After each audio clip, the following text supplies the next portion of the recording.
Voilà, mesdames et messieurs, c'est parti. Magazine en plus 243 sur www.voiceofcongo.net. Toujours des nets au barasso, tout le monde est au bêta masolo. Et d'aller à Moka, voilà l'autre, Koyamba, Ponabino, Dieudonné, Kanenda, où il y a sa porte-parole et un mouvement des réformataires. Tout comme il y a tout sur la naïe, à sa chaîne, où il y a un combat à résistance, à un mouvement citoyen, le mouvement réformataire, toujours dans le cadre de la lutte contre les anti-valériens. Voilà l'autre question est belle au Italie. Conseil d'État, le ministre élu député national va déposer démission dans le cabinet, le ministère, et 100 jours, il y a Félix Tshisekedi de mesures d'urgence, où Félix Tshisekedi a présenté qui n'a pas les tweets de Martin Fayulu, lui, l'abus démocratique Congo est dirigé par les panthères de recevoir la pression sur Félix Tshisekedi a causé la pression à FCC mais il y a FCC et puis pression aussi à niveau de base même le système à base na cash bango pe ba za ko la pression et pas Félix Tshisekedi et azomara toujours on a contexte combat, il y a IDPS, le peuple d'abord, le peuple doit être autour, au centre de tout, même la carte, il y a FCC, pour la autorité morale, il y a rencontre, il y a FCC, rencontre, il y a membre de la famille politique, à répondre, à rappeler qu'il y a toujours que le gouvernement SICA, et qu'il faut rappeler que non, il faut que l'homme, le peuple congolais, au centre de tout, il faut avoir place à l'homme devant le nouveau gouvernement qui est autour de Félix Tshisekedi, Aza continue à pas Joseph Kabila, il y a le chef d'État, comment on dit ça? Chef de l'État, ancien chef de l'État, honorable Joseph Kabila, qui est beaucoup d'années, et ça appelle Naïla, bénéficie Félix Tshisekedi, Félix Tshisekedi, tout solo et masolo, tout bête masolo, sur les solo, il y a une information dans le Kinshasa, surtout accord FCC cash, les solo à Mouta, et ça masolo, tout bête, plusieurs points d'actualité, tout solo à Namoda. Voilà, sans plus tarder, tout solo à Belabino, moi Namboka, Dieudonné, Kanenda, Mbote, moi Namboka. Oui, alors, mouvement réformateur.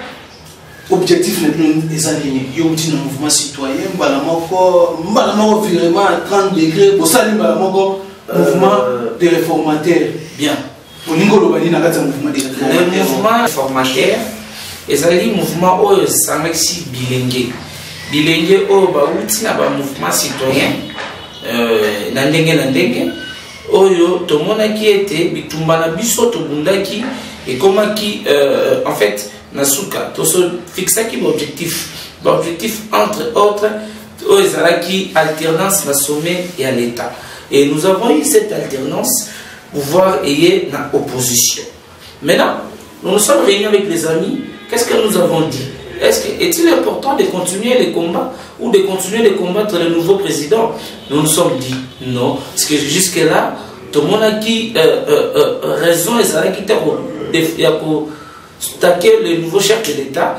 Voilà pourquoi et le monde a changé qui sans y combattre to lancer qui mouvement de réformateur pour nini ya ko aider mon konzamboka ya sika ya ko aider na mabete mais dans le bien, donc pour soutenir ba action ya chef de l'État oyo to moni que ezali na intérêt ya peuple. Voilà tout ça na baninga to créer le mouvement le réformateur. Le réformateur, notre objectif est d'éveiller conscience des populations et du chef de l'État aussi, de lui rappeler à chaque fois que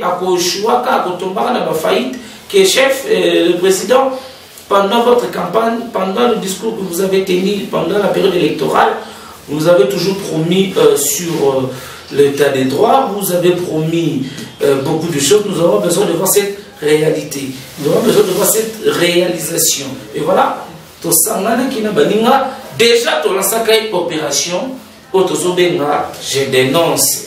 Opération, nous sommes dans les années, parce qu'il y a un notaire français Il a dit, celui qui voit le mal, qui constate le mal et ne le dénonce pas, sera complice. Sur ce, pour ne pas être complice,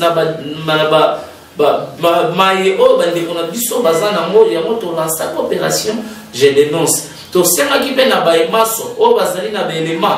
Que victime de intolérance et discrimination l'entreprise moko songolo bozala kolobate bobenga biso bopesa biso information biso to descendre dans le terrain pour dénoncer les phénomènes. Déjà to bandaki déjà la traite déjà distribuée to zaki autorisation tout le 8 mars to bengi bino ebele to ya nzala na marche na Kinshasa to kende point de chef de Zali na hôtel de la présidence de la République Nautica, mémorandum de mission.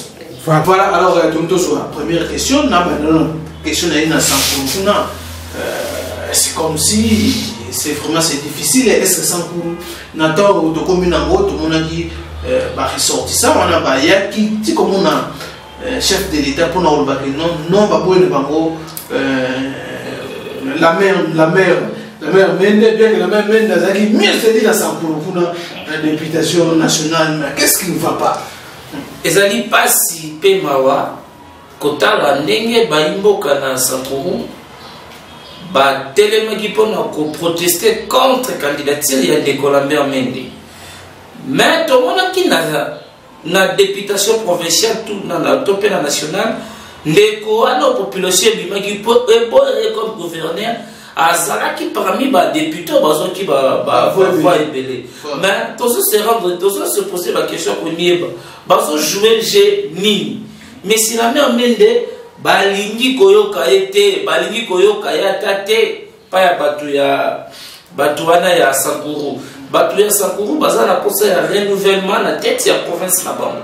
Batu ya Sankuru bazana posa une personne waza capable waza compétent. Wakoki comme ma province wana ya Sankuru ezali province moko ya sika oba uti constater na démembrement yango bazali na posa ya développement ya province wana. Il faut qu'on construise des infrastructures, il faut qu'on tombe ba hôpitaux, ba école, il faut qu'on tombe ba banzela yango wana bana ya Sankuru basangana ki pona ko boya candidature ya Lambert Mende et puis ba saisir même chef de l'État pour aïba ko luka solution pour na makambo wana na Sankuru. Est-ce que ça est possible Mende babo ya Mende vous avez droit ya Mende ya postuler comme bien sûr droit ya congolais nyos comme gouverneur à diriger ba population et population babo yo même si ça vote mokeza na second tour balobi ke papa yo tolingi yo te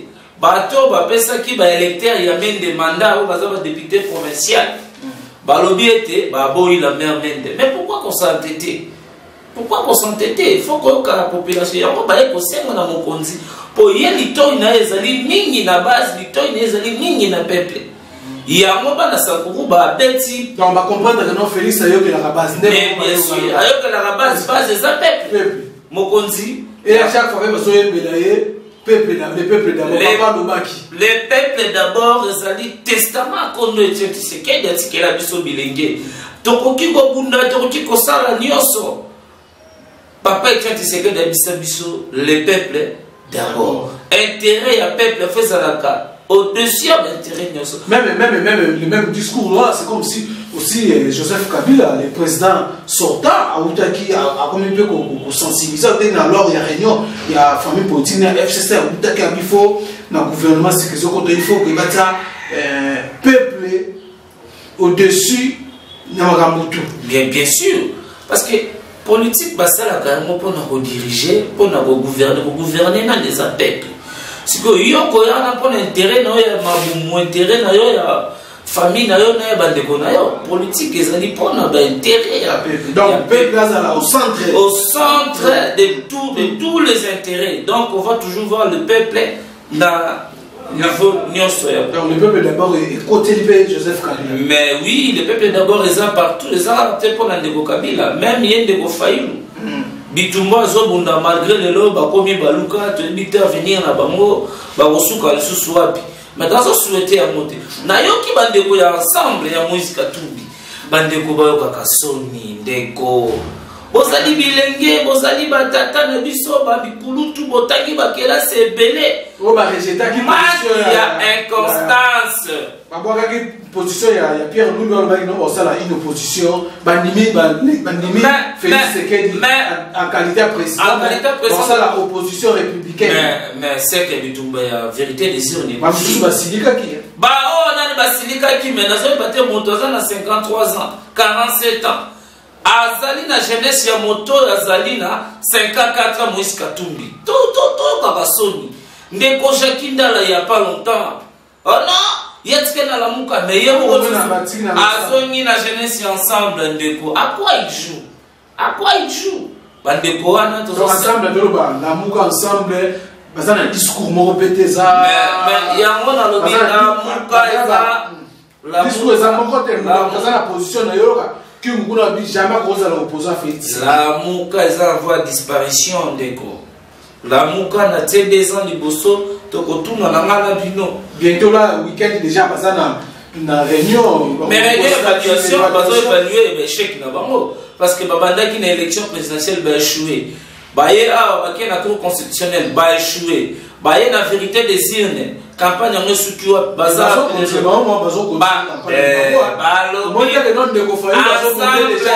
comité de résistance citoyenne quelle résistance ndeko biso tozalaki na nzela tobundi bitumbo ya résistance lelo tumandoki totiena se siko ye bitumba kobunda na banani biso bitumba tobunda écoutez l'opposition toboite tozombo l'opposition ya mutema madena ya jalousie que moto elaka lelo bolingi ata baguette magique hier on a fait programme il y a 100 jours. Il y a un programme à 100 jours. Maintenant, l'avenir politique actuel, nous allons définir côté à la Mouka, côté à Cash, les intelligences où il y a 100 jours. Avenir politique, il y a Cash, Martin Fayou a installé parti. Parti a décidé. Parce que la Mouka est obima mingi qui est décidé. Fatom mais bien sûr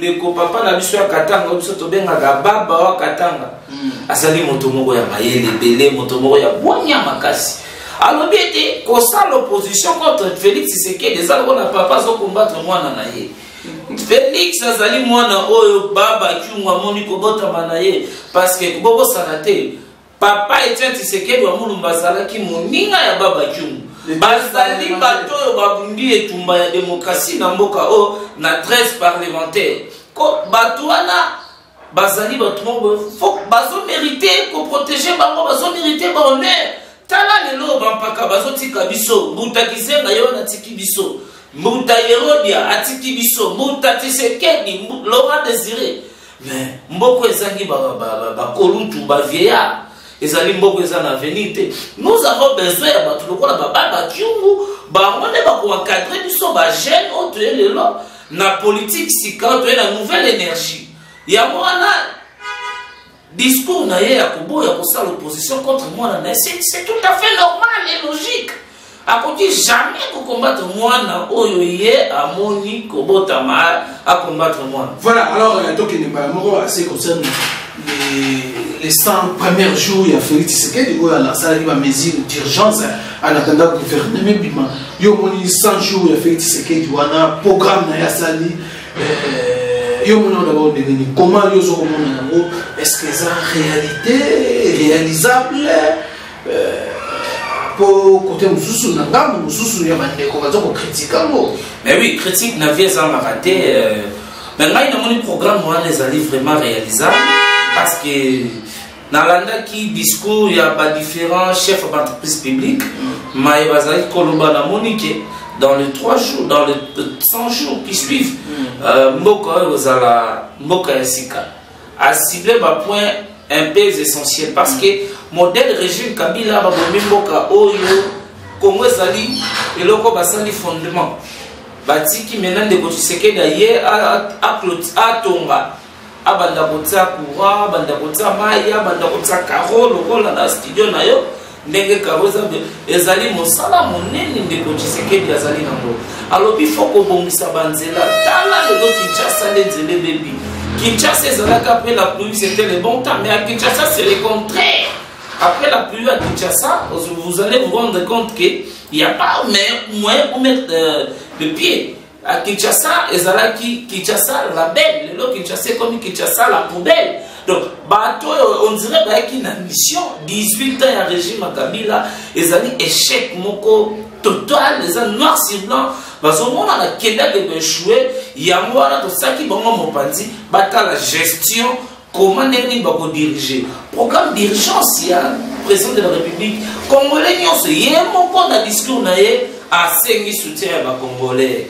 Alobi ke bana mboka charge on a kokoka yango nga mokote fo bino nyonso bo soutenir ngai mais asengi pe na biso ba congolais to changer ba mentalité ko changer mentalité zali kaka te campagne wana ba bandaka yango ba komanga nango na sukate ngala zo senga na ndeko président campagne wana vraiment ba insister sur changement de mentalité les lots tozomona ba maezo salema na assemblée provinciale Soni na misu ya bato makambozo sali na classe politique na misu ba congolais tozo souffrir na problème ya mentalité moto moko ko na ntonga lobi X na muta lobi Y ta la face bela biso la politique elle est dynamique manque inconstance bande ko délai baso ko garder position mon côté pendant 10 ans le roi la papa Tshisekedi a garder constance l'état continue na sama délai le roi la ndeko dio mindongala oh déjà dans les colosoya pour ça la libanda parmi les 100 jours il faut avoir des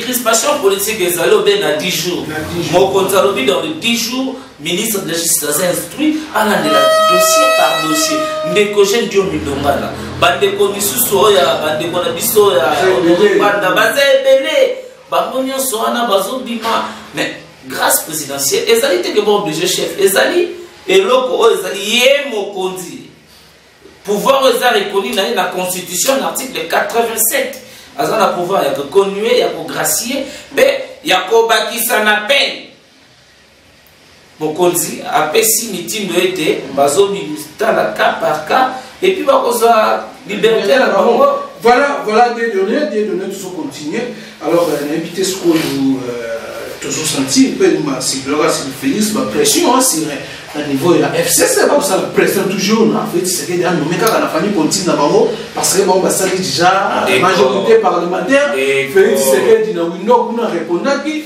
alors que non à cause la président mon côté a zo régné donc a nommé informateur malgré cela FCC continue toujours à faire pression Joseph Kabila et pardon à Félix Tshisekedi a nommé au sein de la famille politique le premier ministre on dit que les mamans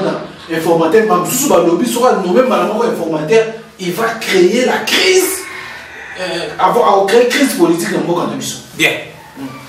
Et ça, voilà.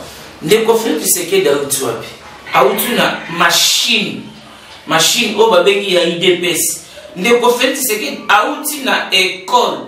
IDPS, ça doit être parti, c'est une école. École IDPS, c'est une école état de droit. Les écoles c'est quoi la démocratie? Les écoles comment mener une lutte pacifique? Ça serait injuste.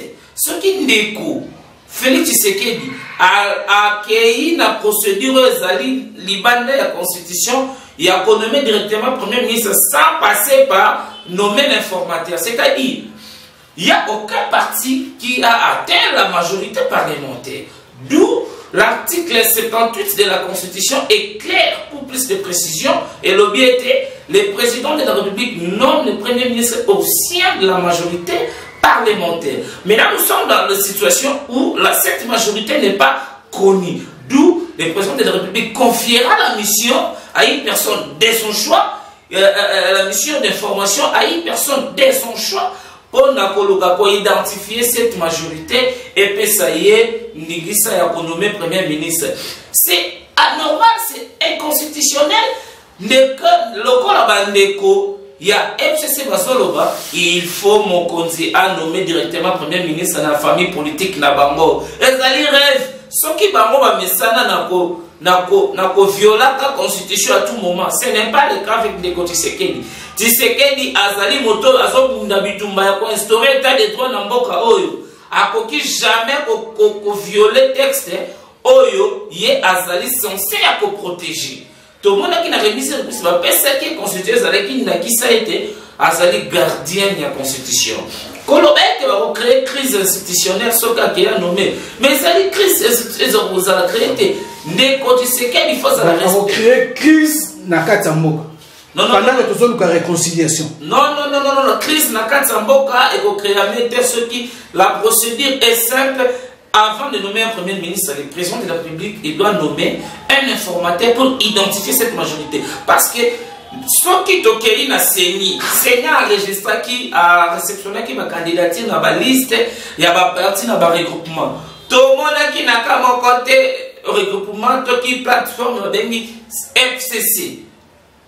Député Mouradaza élit la liste il y a FCC. D'où le président de la République a ça. C'est parce que FCC c'est 300 députés parce que l'histoire nous colle, va toujours nous coller. En 2011, Bazala qui a un MP majorité parlementaire. Bazala qui n'a pas député plus de 250. Mais le président de la République a nommé qui a informateur comme Charles Mwando Simba. On a identifié majorité. On a nommé Matata Pogno comme Premier ministre. On a dit la majorité parlementaire. Abimaki na MPT na majorité parlementaire. C'est le cas Bandeko Bozala patience. Mokonzi Mboka a nommé formateur bientôt. Parce qu'il y a un groupe qui prétend avoir la majorité parlementaire. Et la majorité parlementaire, ça ne se chante pas. Et l'Obamakater, nous avons la majorité. Réunion c'est tout à fait normal. C'est tout un droit. La garantie de la Constitution qu'on se réunit. Partout au Balingi, on se réunit à Tawapi. Réunion qui n'a qu'à des affaires privées, ça n'engage ni l'État, ni le chef de l'État, ni le président de la République, ni le chef de l'État, ni le gouvernement, ni l'institution Morote. Et Talibango, Bandekouana, Bandekouana, Bakitana Bangoana, Oh Babomagamboko, Zali, FCC, ça font contre les Congo. Ce sont les gens qui sont contre les Congo. Botala bango bien. Baza bato babundela ko be mabumuna bango babundela ka terambo kate. Babundela ka terambo kate. Les gens bazo luka ba se voiler ba changer ma carte. Messieurs, gardez votre bande. Vous allez dans la muka, gardez votre bande. Vous allez qui na cache, tikala na cache. Maintenant, nous allons voir tala bande ko na biso ba kulutu nenso tuzala ki omona ne tandeke ba so ba communicateur. Tala lelo.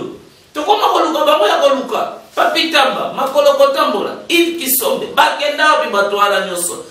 Omoni discours ya ki fanatisme, ya ki chalelo, tala lelo mimi bandeko na liwa politique.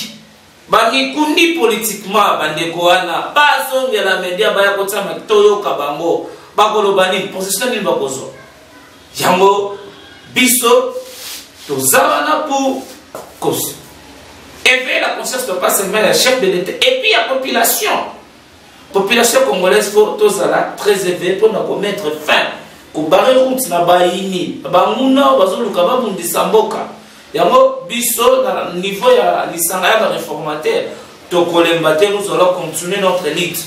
La lutte va continuer, la lutte va continuer. La lutte va continuer, nous allons combattre les antivaleurs. Nous allons combattre l'intolérance, nous allons combattre maïmanso oyo ezali ko respecter mibeko ya mboka te. Mwana mboka toujours continuer lors de l'andaki pe ndemo tshikulu wana par rapport à la pression sur le niveau ya ba combattant ya cash ya IDPS oyo bazo senga na Félix toujours que tout le monde a dit lors ya programme ya présentation programme na échanger de limiter ndenge ba yembela ki gouvernement sortant yo monaki makanise ba congolais wana ndenge nini est-ce que ça dit le moment ya koyembela gouvernement wana ils appellent message même c'est Félix Tshisekedi ba boyi ba toana ba biyibi ba bengi ba biyibi ba bengi ba escroc baza Félix ça pembe na bangote atambo na bangote le peuple congolais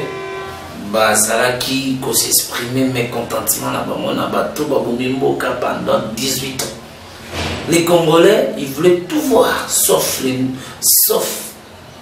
Babylone FCC bazawa na tribiban Congolais tamo kota kondima bato ya FCC bazonga na ba fait biso to bundaki bitumba ya renouvellement ya classe politique to aussi on a niveau ya sommet ya mboka to lingi kita partout to lingi te kabalo ba expérimenter non l'expérience ça s'acquiert batangi ba classe lokola biso to miso subana to sana ba même titre ya ba licence de ba mo pe basana yango mais écoutez bazali batu oyo babomi mboka peuple congolais jour wana lansaki message na baye wana baye bake peuple asana kanda na bango bazana ba compte à rendre na peuple yango wana bandeko ya IDPS.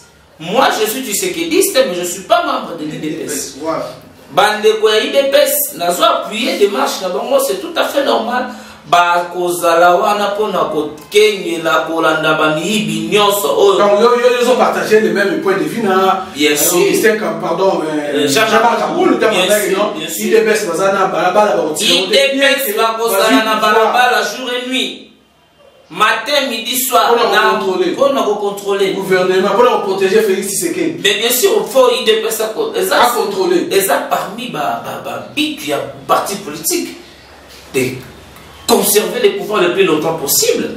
IDPS, pour protéger le pouvoir au Yabon. Mais ça m'a dit, et pour protéger le pouvoir, on a tout IDPS sans problème. Ceux qui vont dire que IDPS va dire que non, il faut conserver le pouvoir. Où est le mal? So va dire que c'est moi pour conserver pouvoir on a biso ezali pour na biso ko dénoncer ba mafia nyo c'est salema wana ba rejoindre biso les réformateurs auto lancer qui opération je dénonce déjà le 8 mars awa partout bozali ba congolais nyonso to kozala na nzela pour na ko dénoncer tozwa qui déjà ba autorisation nyonso pour na ya kobima na nzela ya marche o ezali accusé de réception, il y a hôtel de ville, il y a gouverneur pour Kimbuta, et puis tu réserves qui copie la présidence de la République, accusé qui réception, document en moyo, donc tu bengi donc le 8 nous besoin marcher pour objectif pour dénoncer, tu as dénoncé nyonso oyo ezali yamabe antivalère, plus particulièrement bandeko bazo bandeko na biso ba journalier bazo sala pa ba indien ba pakistanais ba nyonso wana ba kozala na biso baza maltraité ba travail oza rémunérateur te bazo respecter ba conditions na bango te bazo salisa ba ni salati na ba heure supplémentaire bazo to se anoté comment moto ko sala journée sala ki journée pendant 10 ans bazali bazo futa mapete libana ko bengana na musala sans tenir compte des procédures sans un préavis OK ya voilà to sangana ki tolobe lobby le 8 mars vendredi bandeko bazolanda ngai partout bozali point de départ ezali na rond-point victoire to kochiter na présidence de la République pour na kotika memerana to koyebisa mokonzi le peuple d'abord ba oyo ezali peuple wana oyo basali yo zala wana bakoya bayebisa yo tala balibano bazotuni ko la peuple na yo oyo zo défendre oyo bayebisa yo le peuple d'abord. Voilà, alors pour le Souka, alors on peut sur question Souka pour répondre. Tu tiens Martin Fayou, là où la République démocratique du Congo est dirigée par les partis. Ils ont un gire, ils ont mérité.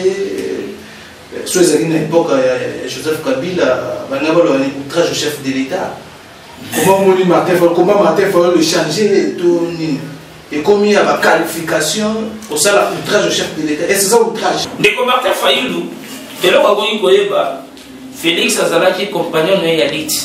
Les lois sont comme chef de l'État. Il doit quand même avoir du respect vis-à-vis de lui. Avant d'utiliser un mot, un terme, il faut beaucoup réfléchir. Tant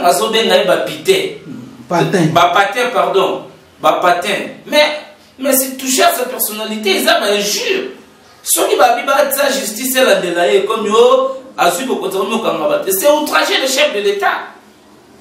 Sans se gêner, et puis c'est de cette manière que tu prétends diriger ce pays en insultant les gens sans se gêner. Donc à ce moment même pas Ndeko Martin préparer 2023 dans 5 ans il y aura des élections ce qu'on assure populaire parce que selon ce que à ma connaissance Ndeko Lambo prétendre kozala populaire. Tikanga na limbola na moko na katsala moka ba leader na bango ndeko matungulu Yé na le parti ata si pas aussi que soit position na ya ata yé de ko ana za na position te si alongola ka secrétaire général te makenda pa Chibala siko yé mo ka kei siko na yé na secrétaire général ba continue même libulu siko lelo azoluka azonga na raison ndeko na parti na ya maleto wana parti de komatungu les a parti de Michael Jackson yé moko guitariste yé moko drummer Tine Michael Jackson a tsana kufa toyeba drummer na été totika ta koyeba kombo ya secrétaire général na été toyoka ka secrétaire général na yake ndaka kuna totika toyebi été et ça ba parti lokolo ba UNC c'est un grand parti surtout le secrétaire général c'est maître Jean-Bernard Mayo ba cadre ça ba maître Gabriel Lulendo je peux citer même 50 membres ba au cadre ya parti no ba yeba ni opinion ba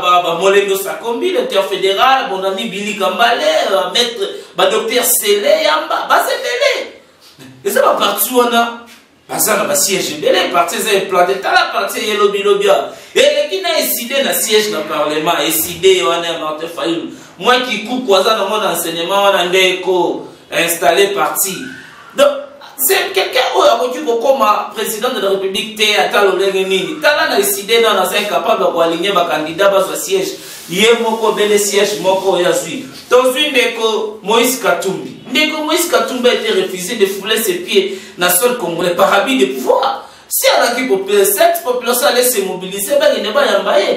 Ndeko Jean-Pierre Bemba va invalider justement sans motif. Va invalider ce projet de subordination de témoin, va qualifier de corruption. Or c'est faux, c'était des infractions différentes.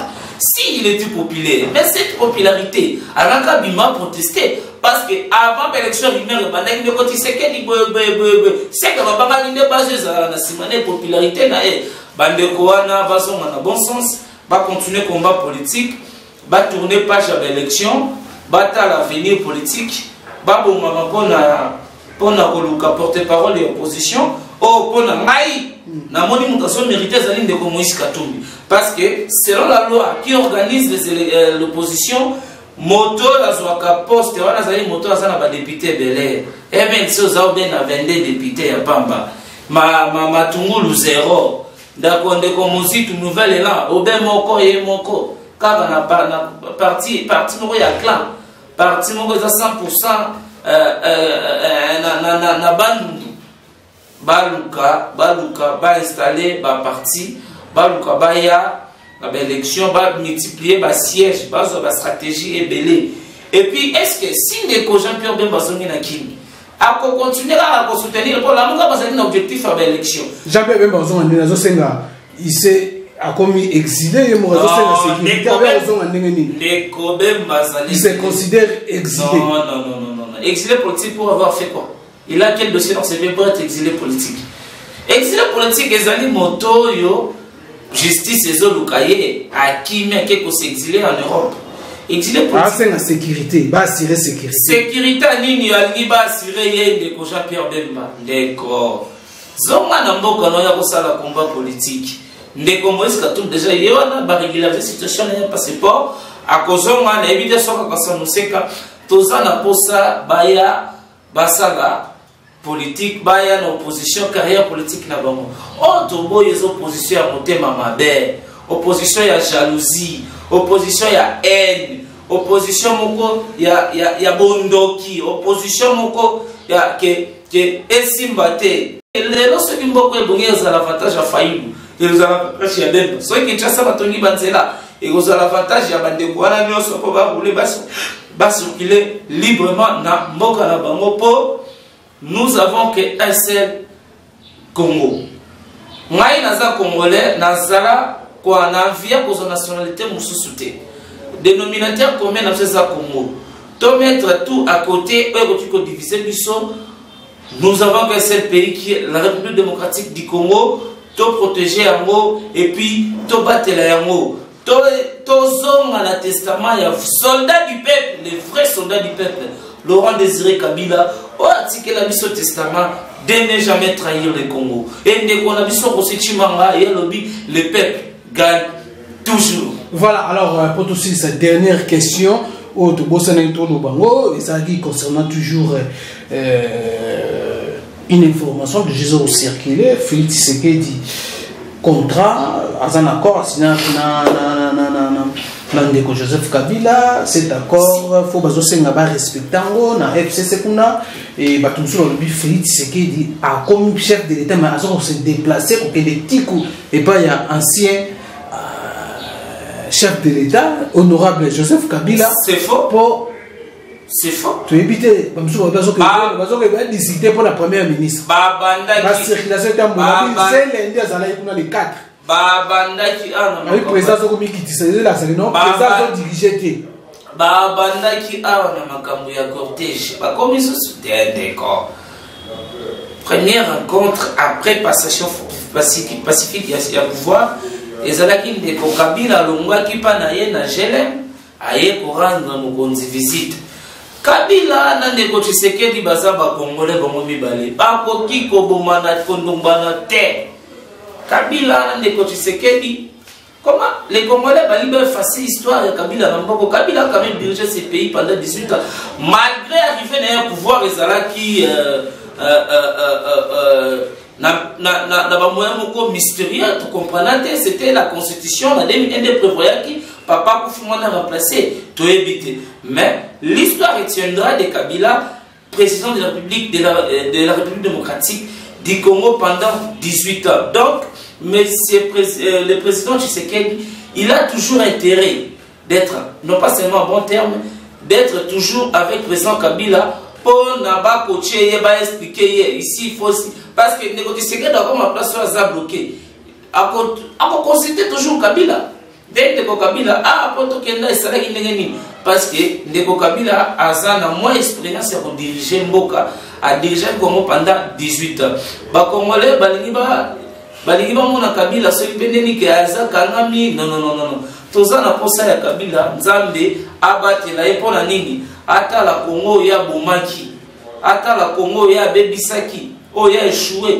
ndenge Ndeko Tshisekedi a kobongisa ndenge Ndeko Tshisekedi a faire asseoir autorité de l'État dans l'ensemble du territoire national ndenge nini Ndeko Félix Tshisekedi a instauré état de droit ndenge nini Ndeko Tshisekedi a fandisa ba magistrat baza intègre parce que état de droit c'est ba magistrat baza intègre anti-corruption ba to ba kozala corrompu te ba magistrat baza capable o baza na compétence ya makasi o baza o ba banga ka ko be mibe koza likolo na bango moto mosusu ba ko banga te yango wana peuple congolais so partout zali na diaspora na Afrique na Europe na Amérique tout ça Ndeko Félix Tshisekedi maboko pour la émergence ya Congo. Merci beaucoup Ndeko. Bandeko nyonso balandi les basil occasion pour l'endanga mais tout ça le belaga ba candidat à gouverner à ville de Kinshasa peut-être pendant que eza partout na Kinshasa na Congo. Eza ba ville de Kinshasa tende bazo pona ko bonga pona maponomi ya ba président ya ba gouverneur net na Congo central. Je soutiens la candidature de l'honorable Jean-Claude Vemba, un combattant de la résistance. Il a beaucoup combattu pour la résistance. Donc, Banagnon sur la Congo central, personne de quoi na maboko lokola na Kasai, tozali na Junes Maweja, un grand opérateur économique ya Kasai, moto ya Bundisa Moïkasa a pas placé en 2006, en 2011. Azali parmi bato boya ko siéger comme député national. Donc, Constance na IDPS na combat na ye, bana na Kasai oriental, Junes Maweja Mao, yewana candidat gouverneur, Kalami te na kokitana sur place pour na komeka ko expliquer bandeko na ngai ya Mbushimai pour na bien fondé à gouverneur na biso ya sika. Yango wana na tondi bino botondi mingi, Nzambe abatela bino mbote mingi na bandeko nyonso balandi ngai de partout, ma famille. Voilà, mesdames et messieurs, nous sommes à la fin. C'est ici que mettre terme à l'entretien à Bissonadier de Nekanenda Oyaza, porte-parole, il y a un mouvement des réformateurs au lieu de ça, par rapport à l'actualité politique en Boka, surtout dans l'information des arts circulés, merci merci aussi merci en tout cas, tout le numéro bye bye.